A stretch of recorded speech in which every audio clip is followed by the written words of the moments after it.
নেলুকি নামের এক গ্রামে একটি অলস ডাইনি বাস করত, যে কিনা মাসের পর মাস ঘুমিয়ে থাকতো। কোনো কোনো সময় তো 2-3 মাসও ঘুমিয়ে থাকতো। হঠাৎ করে ডাইনির একদিন ঘুম ভেঙে যায় এবং ঘুম ভেঙে যাওয়ার পর ডাইনি তার শিকারের জন্য বের হয় এবং গাছের উপর বসে বলতে লাগে। আর তখনও কোনো মানুষ আসে না। তারপর ডাইনি বলে, আরে কি হলো এই গ্রামের মানুষের? একটা মানুষও দেখছি না। দেখি একটা মানুষ এদিকে আসবে না। আর ডাইনি এই কথা বলার পর একটি লোক সুন্দর দেখতে, যে কিনা লেবুর মালা নিয়ে যাচ্ছিল, তখনই ডাইনি বলতে লাগে আর ভাবতে লাগে মনে মনে, আরে এত এত লেবু নিয়ে যাচ্ছে, দেখি ওর সাথে ভাব জমানো যায় কিনা। তাড়াতাড়ি করে গাছ থেকে নেমে ওর কাছে যায়। আর তখনই ওই ডাইনি একটি সুন্দরী যুবতী মেয়ের রূপ ধরে ওই সাইকেলওয়ালার সামনে আসে। আর সাইকেলওয়ালা দেখে বলে, বোন, তুমি যদি একটা লেবুর মালা কিনতে তাহলে আমি কিছু খেতে পারতাম। আমি আজ সারাদিনে একটা দানাও আমার পেটে পড়েনি বোন। তুমি একটা লেবুর মালা নিবে? কি বলো বোন, নিবে? নাও না একটা মালা। আর এই কথাটা শুনেই তখন ডাইনি বলে, সেটা তো না হয় আমি বুঝলাম, কিন্তু এই মালাগুলো দিয়ে আমি কি করব বলেন ভাই? আমি এই মালাগুলোর কাজ কি সেটাই তো আমি জানি না। কি করব এটা দিয়ে? আমার কোনো দরকার আছে এই মালা দিয়ে? আর ডাইনির এই কথা শোনার পর এই লেবু বিক্রেতা হাসতে থাকে। এত বোকা মানুষ হয় নাকি? এই লেবুর মালা দিয়ে কি করবে সেটাও জানো না? আরে বোকা, এই লেবুর মালা নিয়ে ঘরে টানিয়ে রাখবে। আরে বোকা, এই লেবুর মালা নিয়ে ঘরে টানিয়ে রাখো। ভূত পেত কিচ্ছু আসবে না তোমার ঘরে, কোনো বিপদ আপদ কিচ্ছু আসবে না, আর তোমার মঙ্গল হবে। আর তোমার পাড়া প্রতিবেশী যদি তোমার ক্ষতি করতে চায় সেটাও পারবে না। আরে বোকা মেয়েটা।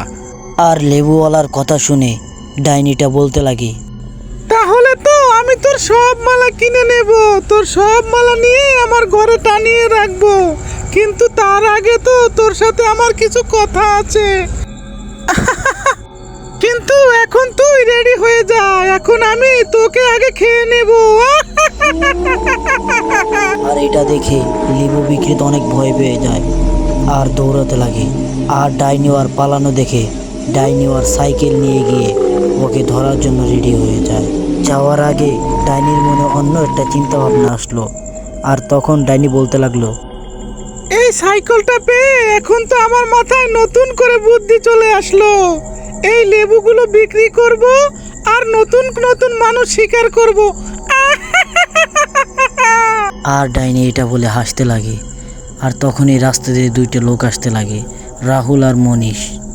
এটা দেখে ডাইনি ওদের কাছে সাইকেল চালিয়ে চলে যায়। আর রাহুল আর মনীষ এত সুন্দর মেয়ে দেখে ভাবতে লাগে দুজনেই। আর তখনই রাহুল ওর বন্ধুকে বলে, আরে মনীষ, ওই দেখ কত সুন্দর একটা মেয়ে আসতেছে, তাড়াতাড়ি ওর কাছে চল, ওকে পটাই। দেখ ওকে তোর ভাবি কিভাবে করে ফেলি। তোর তো আবার নজর খারাপ, তুই ওর দিকে নজর দিবি না যেন। আরে তোর ক্যারেক্টার এত খারাপ কেন? তুই যখনই মেয়ে দেখিস তখনই তোর ওই মেয়ে পছন্দ হয়ে যায়। আল্লাহ জানে তোকে কি দিয়ে বানিয়েছে। আর এই কথা শুনেই রাহুল ওই ডাইনির দিকে যাইতে লাগে। আর মাত্র কিছুক্ষণের মধ্যেই ওই ডাইনির কাছে চলে যায় আর বলে, আরে তোমাকে তো এই গ্রামে নতুন দেখতেছি। তুমি কোথা থেকে এলে পরি? তুমি তো অনেক সুন্দরী। আর এই কথা ডাইনি শোনার পর, আরে তুমি তো ঠিকই বলেছ, তুমি আমাকে কোথা থেকে দেখবে? আমি তো এই গ্রামে একেবারে নতুন। আমি তো লেবুর মালা বিক্রি করে খাই। এই নাও লেবুর মালা নেবে? এই লেবুর মালা নিয়ে যদি তুমি ঘরে টানিয়ে রাখো, তোমার ঘরে ভূত পেত কিচ্ছু ঢুকবে না। আর রাহুল এই কথা শুনেই হাসতে লাগে এবং একটি মালা কিনে নিয়ে যায় বাড়িতে এবং খুশি মনে নিয়ে যাচ্ছিল। আর মালাটি নিয়ে গিয়ে ওর দরজায় লাগিয়ে দেয়। কিছুক্ষণ পরেই ওই ডাইনিটা ওখানে উপস্থিত হয়। আর ওই লেবুর মালাটা দেখার সাথে সাথেই ডাইনি হাসতে লাগে। আরে আমার আইডিয়াটা তো একদম কাজে লেগে গেল। এখন থেকে যেই ঘরে লেবুর মালা দেখবো সেই ঘরে শিকার বানাবো।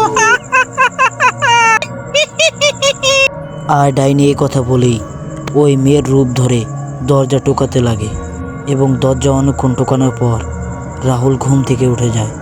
আর উঠে আরে এত রাতে ঘরের বাইরে কে রে তোরা? আমার মন মেজাজটাই তো খারাপ করে দিলি তো আমার ঘুমটা ভেঙে। এখন বল তো কি করি আমি?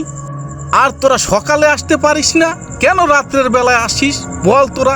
আর রাহুল দরজা খুলেই দেখে ওই লেবু বিক্রেতার ঘরের সামনে। এটা দেখে তো রাহুল খুব খুশি হয়ে যায় আর আসতে লাগে। আর ডাইনিটাকে বলে, আরে তুমি লেবু বিক্রেতা না? দেখো ভূত তো আমার ঘরে আসতে পারেনি, কিন্তু তুমি ঠিকই চলে এসেছো। আরে তোমার মতো সুন্দরী মেয়ের কাছ থেকে লেবুর মালা কিনেছি, ভূত কিভাবে আসে বলো তো? তুমি নিজেই তো চলে এসেছো। আর এই কথা বলার পর মেয়েটি আবার ডাইনির রূপে চলে আসে এবং হাসতে লাগে। আরে তুই তো ঠিকই বলেছিস, লেবু দিয়ে ভূত তাড়াবি, কিন্তু এটা তো আমার কৌশল ছিল মানুষ শিকার করার। আর এখন তো তোকে আমি খেয়ে নিব। আজকে আমার হাত থেকে তোকে আর কেউ বাঁচাতে পারবে না। আমি অনেক দিন ধরে কিছু খাই না, অনেক দিন আমি ঘুমিয়েছিলাম, কিন্তু আজকে তোকে শিকার করে ফেলবো আর তোকে আমি খেয়ে নেব। আর এই কথা বলেই ডাইনি ওকে খেয়ে ফেলে। ওর দেহটা পড়ে থাকে কিন্তু ওর সব রক্ত চুষে খেয়ে ফেলে এবং ডাইনি ওখান থেকে পালিয়ে যায়। সকাল হতে হতেই গ্রামবাসী ওখানে চলে আসে। আর রাহুলের এই অবস্থা দেখে সবাই ভয় পেয়ে যায়। আর গ্রামবাসীরা সকলেই মিলে ওকে চিতায় পুড়িয়ে দেয়। কিন্তু তারপর ওই ডাইনি থামেনি, ওইভাবে মালা বিক্রি করতে লাগে আর গ্রামবাসীকে এক এক করে সবাইকেই হত্যা করতে লাগে। সবাই রক্তই চুষে চুষে খায়, কিন্তু তাদের শুধুমাত্র দেহটাই রেখে যায়। কিন্তু ডাইনি তো অনেক খুশি ছিল। আরে যখন থেকে আমি লেবু বিক্রি শুরু করলাম তখন থেকে তো আমার কপাল খুলে গেল। আমার মনে হয় লটারি লেগে গেছে।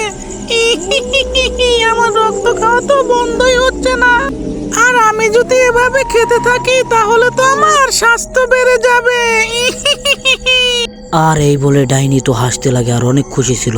কিন্তু এই দেখে গ্রামবাসীরা খুব চিন্তিত ছিল এই কাহিনীটি নিয়ে। আর এটা নিয়ে গ্রামবাসীরা সকলেই মণ্ডলের কাছে যায়, তার কাছে অভিযোগ করে। আরে মোরল মশাই, আপনি কি করছেন গ্রামের মধ্যে? প্রতিনিয়তই আমাদের গ্রামে এক একজন করে খুন হচ্ছে আর আপনি এটা নিয়ে কোনো কিছুই ভাবছেন না। আপনি তো কিছু একটা করুন, নয়তো সবাই এক এক করে মারা যাবে এই গ্রামে।